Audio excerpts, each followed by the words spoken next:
Bumilib ang karamihan sa aktor na si Jericho Rosales dahil talaga namang todo siya sa pag-alalay sa rumored girlfriend niyang si Jerine Gutierrez sa burol ng yumaon nitong lola na si Pilita Corrales. Kahapon, Sunday nga, sa first day ng wake ng pumanaw na showbiz icon, isa si Jericho sa mga nakiramay sa pamilya ni Janine. Talagang palaging nasa tabi ni Janine si Echo at hindi siya iniwanan kahit saglit.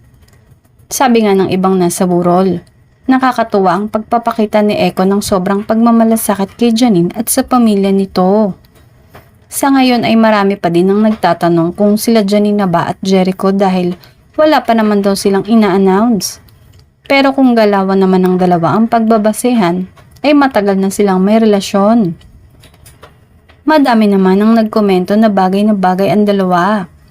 Hindi na din naman kasi nagpo-post ang dalawa ng kanilang mga ganap lalo na't pareho silang busy.